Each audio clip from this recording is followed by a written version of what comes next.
Mesdames et messieurs, bonsoir. Merci de l'édition du soir que j'ai le plaisir de vous présenter comme tous les soirs en compagnie d'Hassane Gueye. Bonsoir Hassane. Bonsoir Moustapha. On parlera dans la rubrique Vue du net du rapport de l'ARMP qui suscite encore moult discussions. Effectivement Moustapha, avec des poules à 11 000 francs, des chèvres à 166 000 francs. Ça s'est passé au ministère de l'Agriculture. Donc le rapport a épinglé les hommes, en tout cas l'administration de Pape Abdoulaye Seck qui à l'époque dirigeait le ministère de l'Agriculture. C'était en 2017. Donc un rapport qui ont suscité énormément d'interrogations, énormément de commentaires sur Internet aujourd'hui. On en parlera tout à l'heure. On parlera également de la revue de la presse en ligne avec Safiatou Cissé. Mais nous avons le plaisir de recevoir ce lundi Daouda Gueye. Il fait partie des responsables de la plateforme Aar Li Ñu Bokk. Daouda Gueye, bonsoir à vous. Bonsoir Moustapha, bonsoir Hassane. Merci d'avoir répondu à notre invitation. Avec vous, nous parlerons de cette actualité qui concerne certains de vos camarades qui sont entre les mains de la justice. On parlera de cette question, mais également d'autres questions d'actualité. Mais en attendant, parlons politique comme tous les lundis avec le dossier politique de Safiatou Cissé qui s'est intéressé aujourd'hui aux querelles au sein de l'Alliance pour la République, un parti qui vient de réélire son président, le président Macky Sall, et qui déjà semble préparer l'après Macky Sall. C'est un dossier signé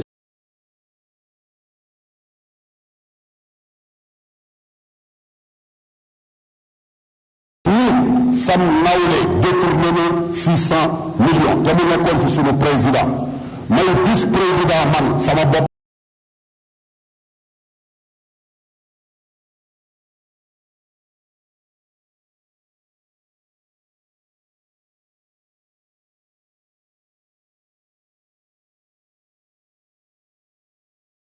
bëccëg ndar kam te dara du ma ci fekk.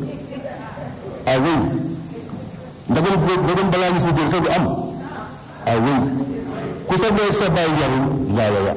Guéguerre au sein de l'APR, les réactions fusent de partout. Youssou Touré minimise et parle de débats inutiles. En politique, c'est normal qu'il y ait des soubresauts par-ci, par-là. Il y a des querelles de clochers qui ne nous avancent pas. Donc de ce point de vue, nous lançons un appel en tout cas à...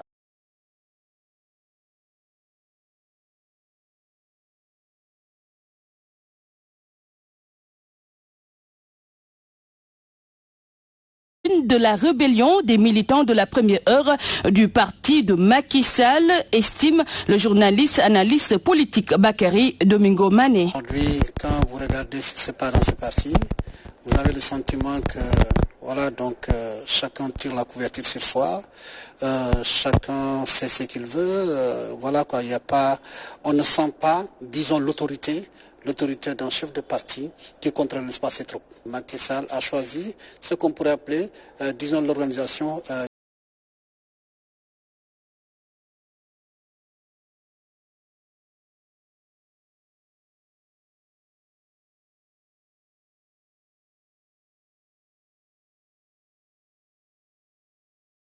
comme dans la plupart des partis politiques. Des propos que refute le ministre conseiller qui invite ses camarades de parti à se mettre au travail. Pas un problème de structuration. Le parti est très bien structuré. À ce niveau, véritablement, il n'y a pas un seul parti politique plus structuré que le nôtre. De ce point de vue, il faut aussi qu'il y ait de petites divergences, mais l'essentiel, comme je l'ai dit tantôt, c'est de se mettre au service des Sénégalaises et des Sénégalais. On n'est pas là pour se crêper le signon. Le président...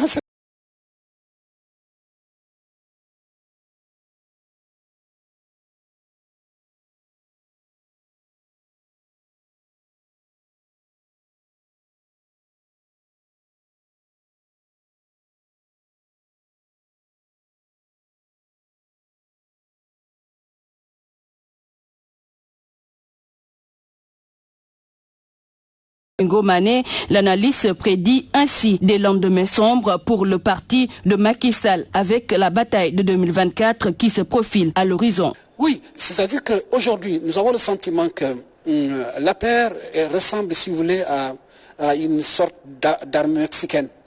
armée mexicaine où justement chacun essaie vraiment d'être son propre chef. Hein, vraiment, la discipline de parti est en train d'échapper. Et je me pose la question, est-ce qu'elle a toujours existé, cette discipline-là? Si elle existe, ça veut dire qu'elle est en train d'échapper, n'est-ce pas, au chef? Insultes, invectives et autres déballages, c'est le lot quotidien au sein de l'Alliance pour la République. Des remous pas prêts de s'estomper. Si l'on se fie aux observateurs, les citoyens, pour leur part, se disent déçus et exigent plus de rigueur et de respect de la part des tenants actuels du pouvoir.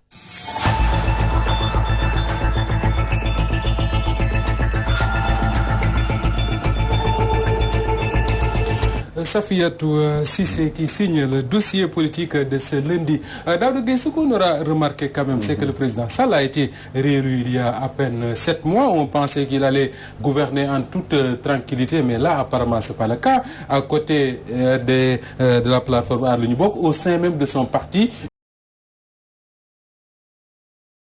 Ça ne doit surprendre personne parce que de toute façon, même pendant la 12e législature, les Sénégalais ont eu à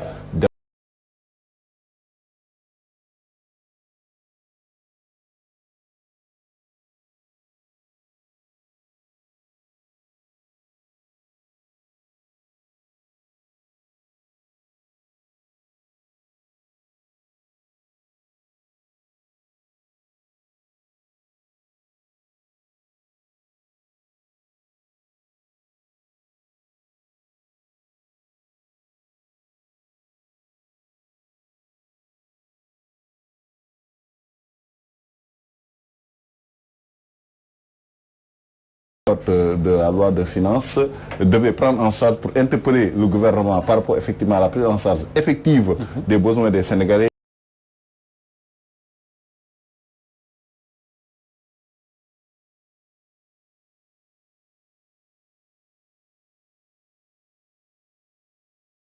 La dénonciation faite par Djibril War, qui accuse Moustapha Diakhaté d'avoir mis la main sur 600 millions de francs CFA du groupe parlementaire. Ça fait plus de la moitié, n'est-ce pas, donc d'1 milliard de francs CFA. Je pense qu'une fois cette accusation portée, ce qu'on devait faire, comme on l'a fait avec promptitude, en mode fast-track, comme ils disent, par rapport à l'affaire des 94 milliards, où ils avaient pensé qu'ils pouvaient en profiter pour éliminer un adversaire politique. Rapidement, ils ont mis en place une commission d'enquête parlementaire. Je pense bien que pour les 600 milliards également, il serait donc bien que, effectivement, ces députés-là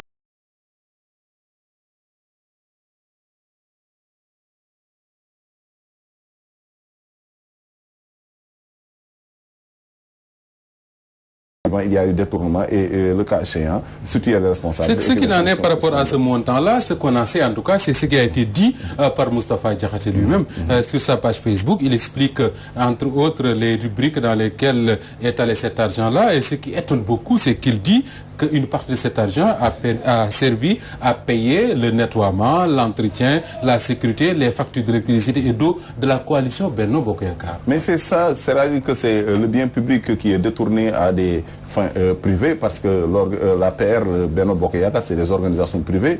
Et je pense bien que si on leur a donné le pouvoir, c'est pour qu'ils se penchent sur les problèmes des Sénégalais, pour essayer un peu de mobiliser les ressources et de les gérer avec efficacité et efficience. À la place, nous avons une gestion gabégique qui va dans le sens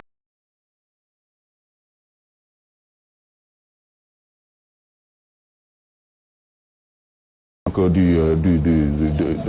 la boisson pour quelques-uns et de l'eau pour la majorité, alors que ce n'est pas pour ça que les Sénégalais leur ont donné.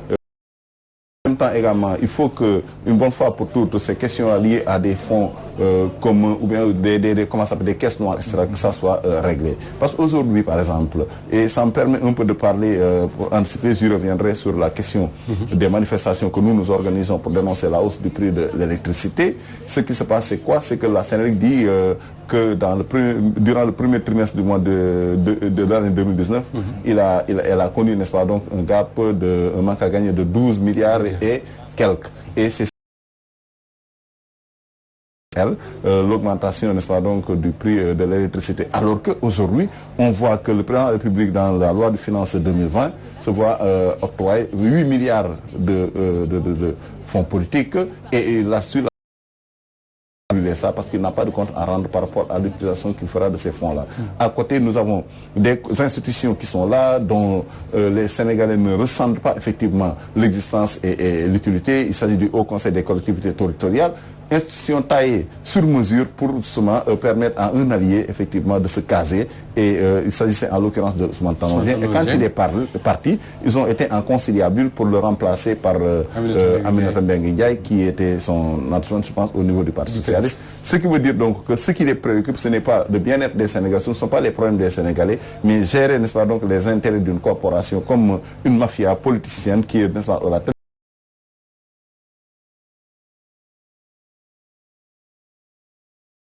Ils veulent faire payer la facture au peuple sénégalais à travers des augmentations de prix tous azimuts. C'est cela, effectivement, qui est désolant et que souvent nous dénonçons. Restons pas à l'Assemblée nationale avec déjà, on voit un député emprisonné, en tout cas arrêté pour trafic de faux billets, des députés qui s'insultent, qui font des déballages, qui parlent de détournement de 600 millions. Est-ce qu'il n'y a pas de quoi avoir peur? Mais les Sénégalais voient tout cela et puis ça les désole évidemment compte tenu des difficultés auxquelles ils sont confrontés au quotidien. Il suffit de se réveiller vers 4 h du matin en banlieue pour voir pour ramener à la maison de quoi faire bouillir la marmite. Ils voient l'état de nos hôpitaux. Quand on tombe malade, on hésite même à aller à l'hôpital parce qu'on y va pour souffrir une galère, en tout cas, qui va quintupler le mal dont on souffre. Aller dans nos écoles, à Goudiri, par exemple, on te dit qu'il y a 22 écoles qui vont être fermées faute d'enseignants. Aujourd'hui, également, les syndicats d'enseignants donc, ont introduit des préavis de grève et prévoient, n'est-ce pas, donc, de partir en grève. Pourquoi? Parce que tout simplement, l'État leur doit de l'argent par rapport au titre des rappels, des différents rappels, mais également il n'y a pas assez d'enseignants, la formation n'est pas suffisante et tout cela, n'est-ce pas, donc fait que au plan de l'éducation, au plan de la santé, au plan social et sur tous les plans, effectivement, les Sénégalais vivent une sorte de morosité économique et sociale due à une mauvaise gestion qui, en toile de fond, n'est-ce pas, donc repose sur cette gabegie-là.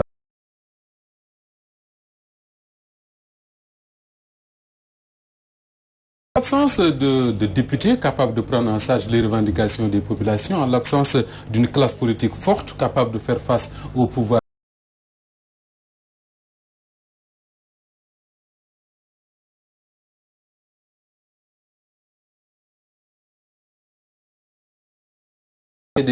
c'est des organisations parfois de commerce, des organisations, des collectifs de gens exclus de leur maison, victimes de conflits fonciers, qui se retrouvent avec Guy Marius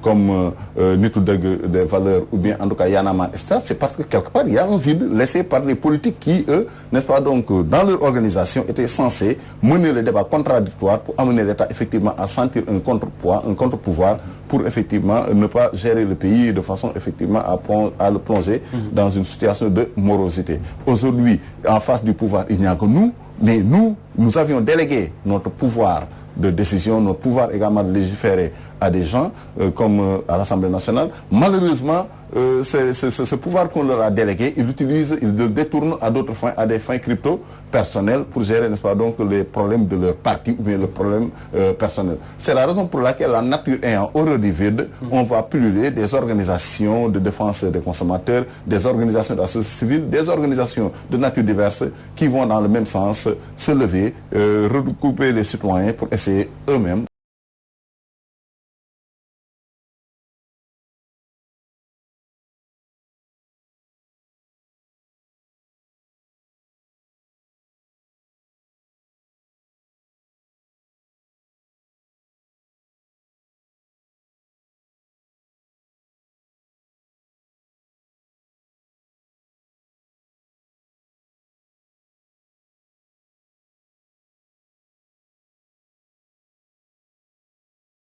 le tsunami interne qui donc traverse ce régime-là, mais également la déception des Sénégalais, les difficultés que vivent les Sénégalais. Aujourd'hui, peut-être c'est leur soutoureux ou diom qui font qu'ils ne parlent pas ou bien qu'ils ne pleurent pas, mais les Sénégalais sont fatigués.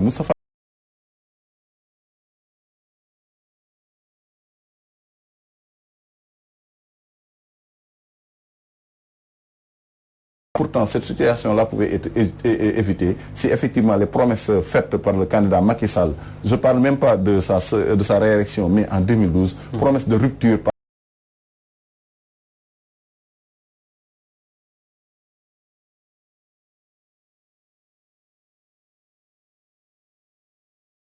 manifestation qui a vu l'arrestation de nos camarades. Par exemple, il y a des ex-travailleurs de Africa Mer qui donc sont frustrés de leurs droits depuis le licenciement et qui n'arrivent pas à rentrer dans leur fonds, qui m'ont appelé pour me dire, écoute, nous aimerions nous organiser, tenir une conférence de presse, mener des actions pour que notre employeur nous paie. Et là, ils nous disent que oui, nous voulons que vous, FRAPP, France Dégage, que vous nous aidiez.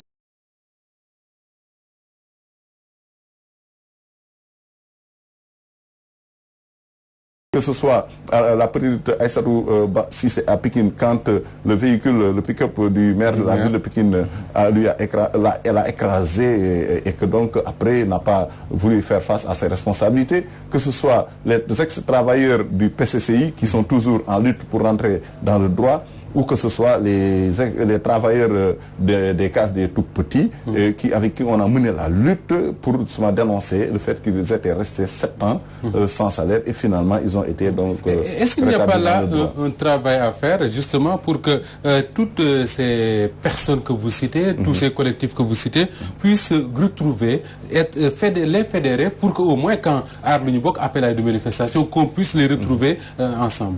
Oui, Aar Lu Ñu Bokk regroupe déjà plusieurs organisations. Par exemple, moi je suis de l'organisation FRAPP France Dégage et chaque organisation, soit de la société dans la commission de coordination, et à côté il y a également les Sénégalais, les citoyens sénégalais lambda qui, n'est-ce pas, donc veulent participer à la lutte et donc prendre part à la plateforme sans appartenir à aucune organisation, ni civile ni politique. Donc c'est comme ça que la plateforme elle est ouverte et depuis notre dernière assemblée générale,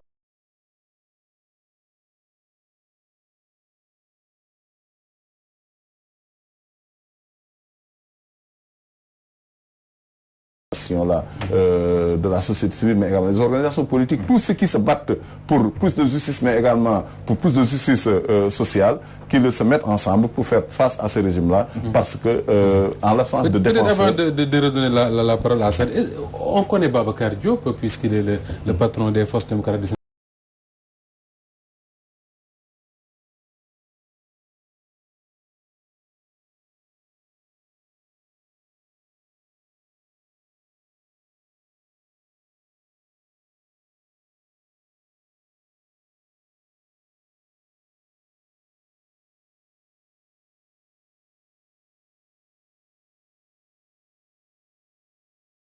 C'est Alioune Badara Mboup. Guy Marius Sagna, c'est le secrétaire administratif de FRAPP France Dégage. Pour Nitu Deug des Valeurs, c'est l'organisation de Abdou Karim Gueye, à qui nous souhaitons un prompt rétablissement. Comme vous le savez, il est évacué en Allemagne pour des soins. Alors, il y a également d'autres organisations qui sont là, comme les Gilets Rouges. Donc, il y a un faisceau d'organisations et aujourd'hui, il y a un certain bouillonnement parce que tout le monde veut venir prendre part à cette lutte-là et nous sommes en train de nous organiser pour élargir les bases, effectivement.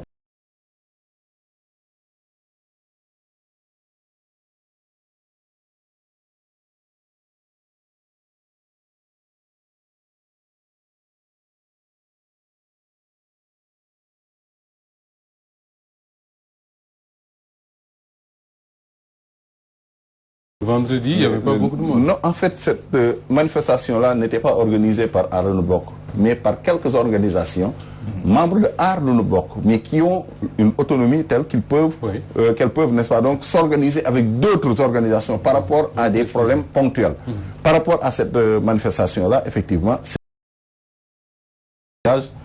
Nitu Deug des Valeurs, mais également les Gilets Rouges et FDS, comme vous avez dit, de Babacar Diop, Force démocratique du Sénégal. Donc, par exemple, FRAPP France Dégage est membre de Aar Lu Ñu Bokk, FDS est membre de Aar Lu Ñu Bokk, Nitu Deug des Valeurs est membre de Aar Lu Ñu Bokk, et également les Gilets Rouges.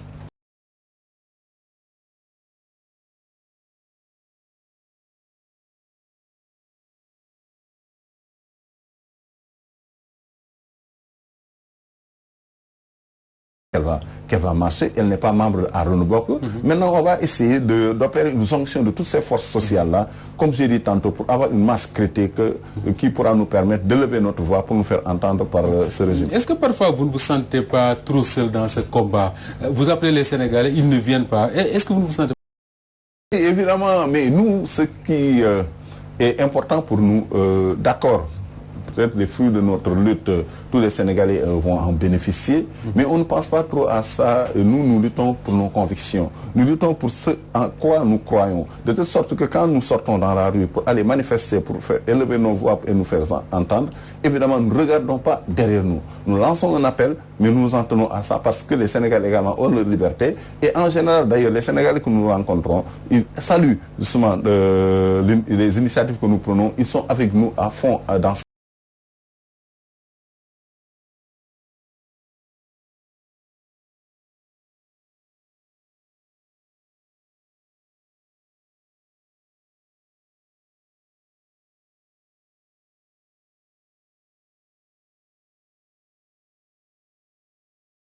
Dans ces manifestations. Alors donc vous avez marché malgré l'interdiction préfectorale. Pourquoi le palais, forcément? Oui, mais le palais... Parce qu'ils avaient envie de défier l'autorité. Mais le palais, c'est un endroit comme un autre. Parce que ce qui s'est passé, c'est que le mercredi, nous avons tenu un rassemblement à la place de l'Obélisque. L'objet de ce rassemblement, c'était de dénoncer la hausse du prix de l'électricité. Apparemment,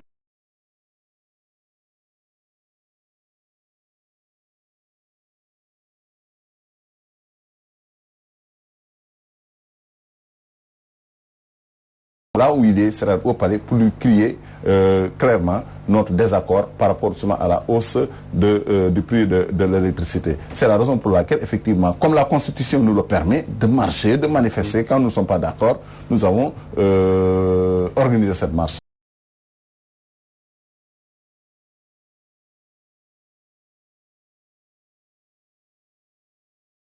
Qui lui avons délégué, après s'en être dessaisi, le droit de se gouverner, pour qu'il nous gouverne dans le sens, effectivement, de nous permettre de vivre le plus heureusement possible.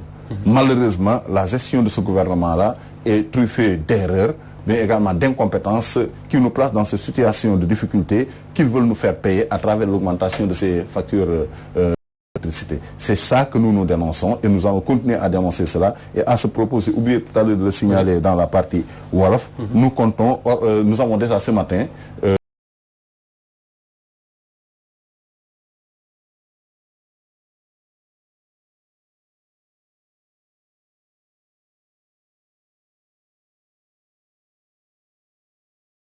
interdit. 19 heures. Ils n'ont pas le droit d'interdire ça. De toute façon, alors, donc ça c'est consacré par la... et il n'y a pas la volonté d'une personne, fût-ce le préfet ou bien le président de la République, qui peut être au-dessus de la Constitution. Si nous l'acceptons, nous cessons d'être en démocratie, nous cessons d'être des citoyens pour devenir des sujets. Et nous sommes assujettis à la volonté de personne. Nous ne sommes assujettis qu'à notre volonté, et cette volonté-là est exprimée en loi. Alors, donc le 7 décembre également, nous allons marcher de la place de l'Obélisque au rond-point RTS. Nous avons introduit la lettre de déclaration à la préfecture. Et le 13 décembre également, nous appelons à un grand rassemblement. Et d'ici là, nous allons travailler à faire la jonction entre toutes les forces sociales et toutes les forces politiques qui luttent, qui ne sont pas d'accord avec ces décisions de hausse du prix de l'électricité. Et nous allons marcher de 15h à 19h de la place de la Nation Obélisque jusqu'au rond-point RTS.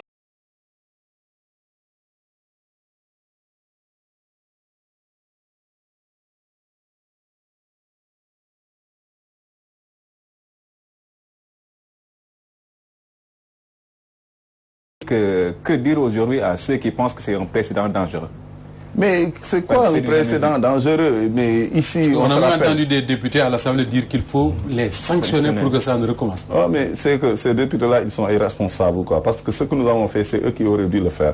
De toute façon. Alors, mais en tout cas de cause, je pense bien que si c'est un précédent dangereux, ce n'est pas le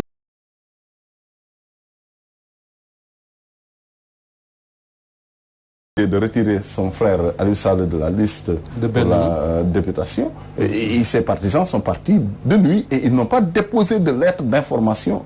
Ils sont partis de nuit devant les grilles du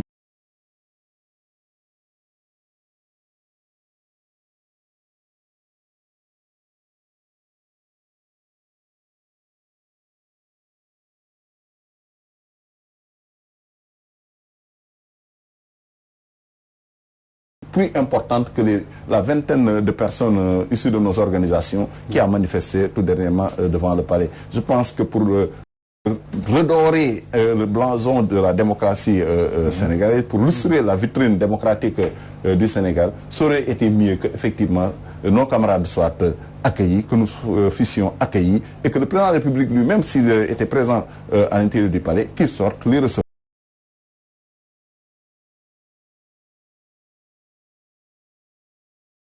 Vouloir effectivement museler une partie de l'opinion et ne recevoir que ceux qui viennent, n'est-ce pas, pour tresser des loliers. Nous ne sommes pas dans ça. Nous sommes effectivement là pour revendiquer ce qui nous revient de droit, mais également pour faire de sorte que ce régime-là entende raison et veille à une gouvernance qui permette aux Sénégalais de vivre.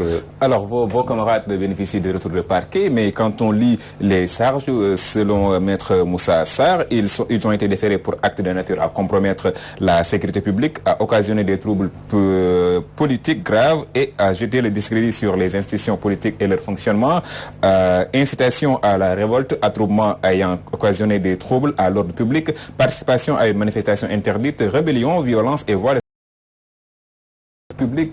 Il n'y a pas quoi avoir peur quand on lit tous ces charges. Aujourd'hui, je pense que ces mensonges-là ne peuvent plus passer, quoi, parce qu'on n'est plus à. En même temps, également, il y a les réseaux sociaux. Je pense que ces images-là ont été filmées et transmises en mondovision à travers les réseaux sociaux, à travers les télés, et que, quelque part, sur ces images-là, on ne voit nulle part une velléité de violence émanant des manifestants. Au contraire, c'est des gens qui sont venus, il n'y avait pas de pierre, il n'y avait même pas de sable.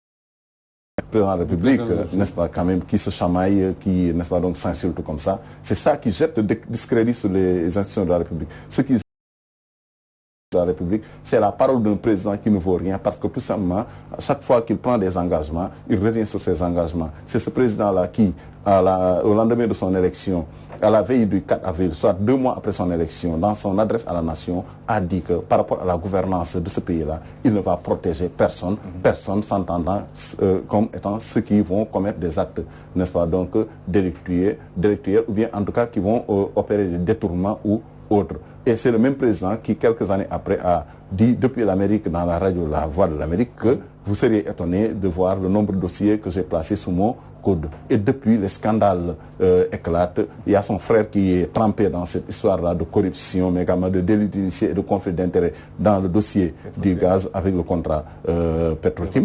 Il y a également l'affaire Prodac. Il y a également l'affaire des kilos de niébé de Omar Anne. Il y a également récemment, n'est-ce pas, donc le ministre de l'Agriculture, l'ancien ministre de l'Agriculture, que l'ARMP a épinglé. Voilà. Donc, vous voyez, donc s'il y a des gens qui jettent le discrédit sur les institutions, c'est bien eux. Nous, ce que nous faisons, c'est justement faire un rappel pour que justement on revienne à l'orthodoxie et que cette orthodoxie-là aille dans le sens d'une gouvernance qui puisse permettre aux Sénégalais effectivement de connaître un mieux-être. Bonne transition, il ne nous reste pas beaucoup de temps. On va très rapidement parler du rapport de l'ARMP que vous évoquez, Daouda Gueye, et c'est dans la rubrique Vue du net de Assane Gueye.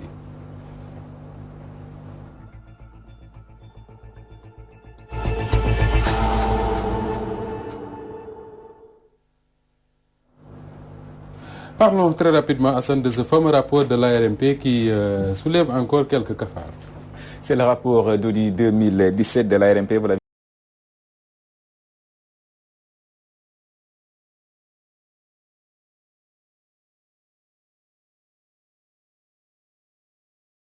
le ministère de l'Agriculture géré à l'époque par Dr Abdoulaye Seck. Selon le rapport parcouru, donc on peut dire qu'il y a eu des commandes avec une poule qui coûtait 11 000 francs et des chèvres qu'on achetait à 166 000 par tête. Donc des chiffres qui ont effrayé, qui ont écœuré les internautes qui se sont pensés sur ce sujet et qui ont commenté ce rapport-là. Donc nous y allons.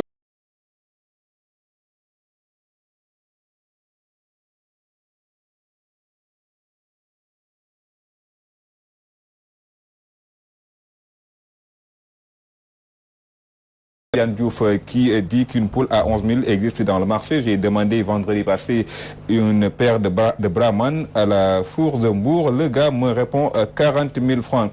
Et puis Koumba Mor Dior Kassé qui dit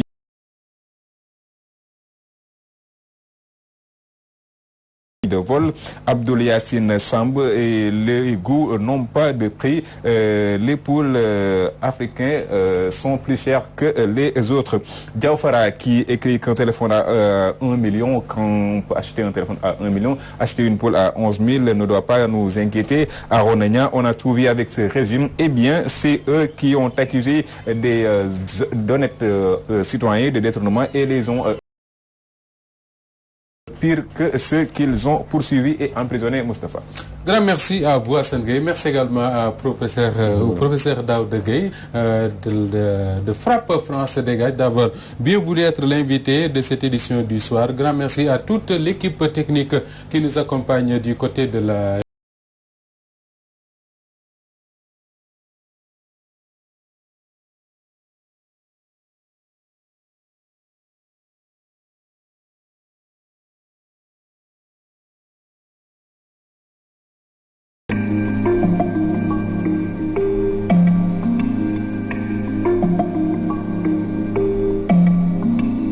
Bonsoir. Ouvrons avec Sénéweb qui nous apprend qu'Omar Samb, complice et ami de Bougazeli, arrêté dans l'affaire de faux billets de banque, est passé aux aveux. Auditionné, il a fait des révélations explosives sur le député Seydina Fall, tout comme le laveur de billets noirs Moussa Ouetrago. Omar Samb et son mouvement Djarin Serew confient aux gendarmes que Bougazeli lui a dit que c'est avec l'argent issu du trafic de faux billets de banque qu'il finançait ses campagnes électorales. Le député soutenait également qu'il détenait des milliards en billets noirs et se vantait de la bonne qualité de sa marchandise. Bougazeli lui confiait aussi qu'il avait aussi beaucoup de paquets de billets noirs dans son bureau qu'il veut échanger en CFA.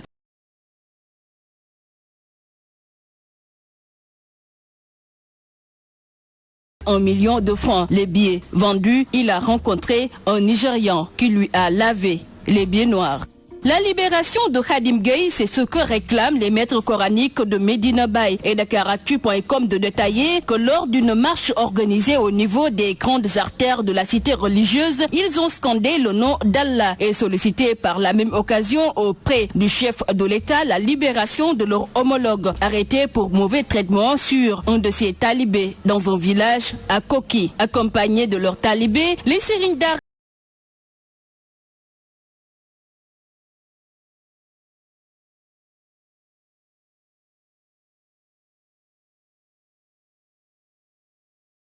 explosive sur la drogue souvent saisie au Sénégal. Il charge un ministre de la République qui menaçait un commissaire pour qu'il lui vende de la drogue saisie. Face à la résistance de l'argent, le ministre a proféré des menaces contre lui, a révélé Mamadou Dieye sur de corroborer la thèse selon laquelle la perte de certaines quantités de produits prohibés après des saisies spectaculaires est une réalité. Interpellé également sur la question lors de son passage à l'Assemblée nationale pour le vote du budget de son ministère, Ali Ngouille a révélé que la drogue saisie par les forces de sécurité est désormais incinérée dans des cimenteries parce que, a souligné le ministre de l'Intérieur, l'incinération telle qu'elle se fait au champ de tir de Ouakam n'était pas bonne pour l'environnement. En Algérie, l'élection présidentielle du 12 décembre 2012 est compromise dans la wilaya de Tizi Ouzou, où ce scrutin est massivement rejeté par la population. D'ailleurs, selon El Watan qui donne l'information, des actions de protestation sont quotidiennement organisées dans les autres localités pour décrier ce qu'il qualifie de mascarade électorale. Ainsi, dans plusieurs communes, la population est en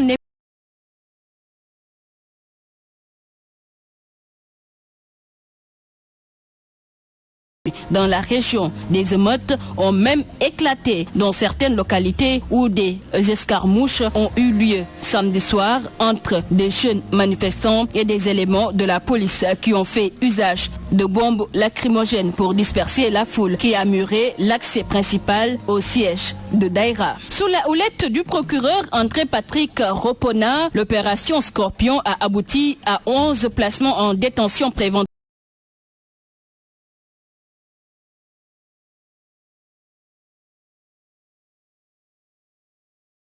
étudie toutes les options stratégiques pour son engagement militaire au Sahel, y compris une plus grande implication des alliés, a déclaré dans RFI Afrique.com Emmanuel Macron après la mort de 13 soldats de l'opération Barkhane au Mali.